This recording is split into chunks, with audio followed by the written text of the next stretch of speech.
Hello students, I welcome you all in this video.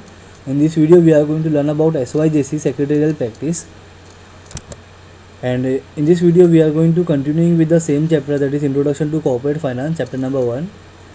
On this topic we have already discussed about introduction, importance of corporate finance, fixed capital requirement, working capital requirement in our previous videos. So I request you to please watch those videos first. And in this video we are going to start with the distinguish between fix capital and working capital, जो कि हमने already part number 3 and part number 4 में किया है. तो उसका एक छोटा सा डिस्टिंग्विश है, वो देख लेते हैं. Now most of the students are facing some problems in distinguish, that is they are not able to remember the pointers. तो इसको याद करने के लिए एक सिंपल सा हम लोग फंडा है.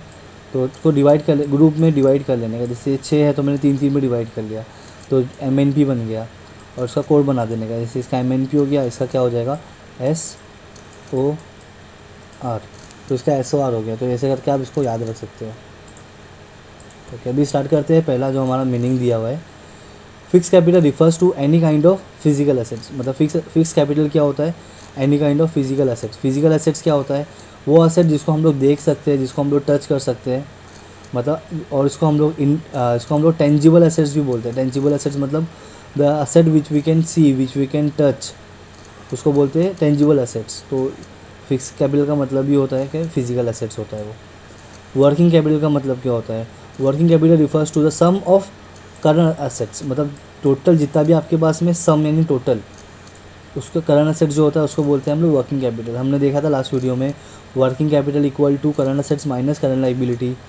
तो करंट लाइबिलिटी माइनस कर देंगे हम करंट एसेट्स में, तो जितना भी करंट एसेट्स हमारे पास बचेगा उसको ही हम लोग बोलते हैं सम, और वही हमारा होता है वर्किंग कैपिटल. नेचर देखते हैं इसका. It stage in the business almost permanently. हमने लास्ट वीडियो में भी डिस्कस किया था अबाउट फिक्स एसेट्स. जो फिक्स एसेट्स होता है वो हम लोग परचेज़ करते हैं और उसको हम लोग रीसेल नहीं करते हैं.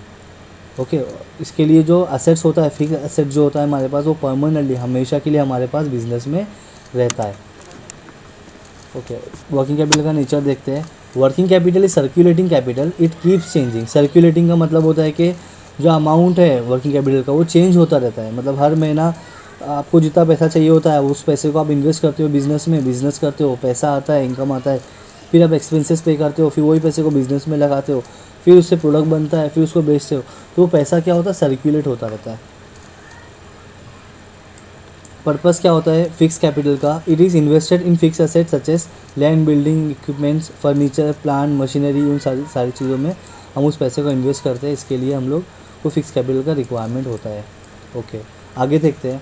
Working capital is invested in short term assets such as cash, account receivable, inventory etcetera. तो इन सारी चीज़ों में हम लोग वर्किंग कैपिटल इन्वेस्ट करते हैं. कैश मतलब मनी के लिए, अकाउंट रिसीवेबल मतलब जो पैसा आने वाला है हमारे पास बिज़नेस में. आपने कुछ प्रोडक्ट को बेच दिया है और उसका पैसा लिया नहीं है अब तक के, तो वो पैसा आपके पास आने वाला है. इन्वेंट्री मतलब स्टॉक को जमा करने में आपको पैसा जो इन्वेस्ट करना पड़ता है. इन्वेंट्री का मतलब होता है स्टॉक. तो ये सारी चीज़ें अभी देखते हैं. पॉइंट नंबर 4, सोर्सेज मतलब रास्ता. पैसा कहाँ से आएगा? फिक्स कैपिटल के लिए पैसा, फिक्स एसेट्स के लिए पैसा कहाँ से आएगा? वर्किंग नीड्स के लिए पैसा कहाँ से आएगा? तो when you talk about fix capital, तो fix capital funding can come from selling off shares, debenture, bonds, long term loans. तो इन सारी चीज़ों के लिए यहाँ से हमको पैसा आता है फिक्स कैपिटल के रिक्वायरमेंट को फुलफ़िल करने के लिए. वर्किंग कैपिटल का रिक्वायरमेंट कहाँ से फुलफ़िल होता है? Working capital can be funded with short term loans, deposits, trade credit etcetera. Short term loan सबको पता है, लेस देन 1 ईयर के लिए आप अगर बैंक से या फाइनेंशियल इंस्टीट्यूशन से पैसा ले रहे हो तो आपका शॉर्ट टर्म लोन हो गया. डिपॉजिट जो है ये भी हमारा सोर्सेज ऑफ इनकम है, सोर्सेज ऑफ फंड है. हमने देखा था लास्ट वीडियो में, अभी आगे भी हम लोग इसको पढ़ने वाले हैं.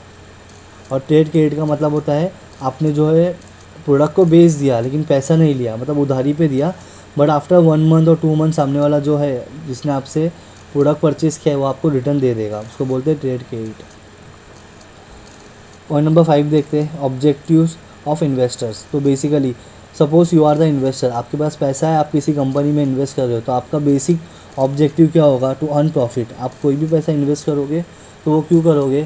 सो दैट आपको उस पैसे के ऊपर कुछ इनकम हो, कुछ प्रॉफिट मिले आपको. अगर आप शेयर में इन्वेस्ट कर रहे हो तो आपको डिविडेंड मिले. आप डिबेंचर परचेज कर रहे हो तो आपको इंटरेस्ट मिले. तो ये आपका बेसिक ऑब्जेक्टिव होता है। तो investor invest money in fix capital hoping to make future profit. Future profit मतलब आने वाले वक्त में उनको जो प्रॉफिट होगा वो सोच के ये लोग इन्वेस्ट करते हैं फिक्स कैपिटल के लिए।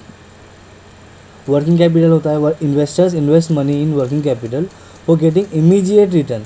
इमीडिएट रिटर्न मतलब ये जो इन्वेस्ट करते हो वर्किंग कैपिटल में, उसका जो पीरियड होता है वो बहुत कम होता है, लेस देन 1 ईयर। तो यहाँ पे आपको इमीडिएट रिटर्न मिल सकता है। अगर आप वर्किंग कैपिटल में इन्वेस्ट करोगे तो यहाँ पे आपको इमीडिएटली रिटर्न मिल जाएगा। रिस्क क्या होता है देखो फिक्स कैपिटल के साथ में, इन्वेस्टमेंट इन fix capital implies more risk. क्यों ऐसा?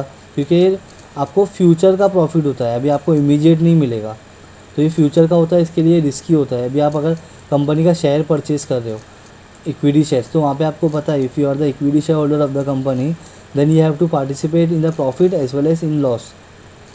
ओके, कंपनी को प्रॉफिट हुआ तो आप प्रॉफिट इन्जॉय करोगे, लॉस हुआ तो you must have to bear the loss as well. और इक्विटी शेयर होल्डर्स का जो डिविडेंड होता है वो कैसा होता है? फ्लक्चुएटिंग रेट ऑफ डिविडेंड होता है, मतलब as per the profit and loss of the company. तो इसके लिए रिस्की होता है।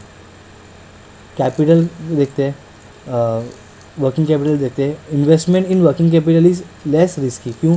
क्योंकि ये इमीडिएट रिटर्न आपको मिलता है, आपको वेट नहीं करना पड़ता है इसके अंदर, और इसके अंदर आपको फिक्स अमाउंट ऑफ इंटरेस्ट मिलता है। That is why it is less risky compare to fix capital.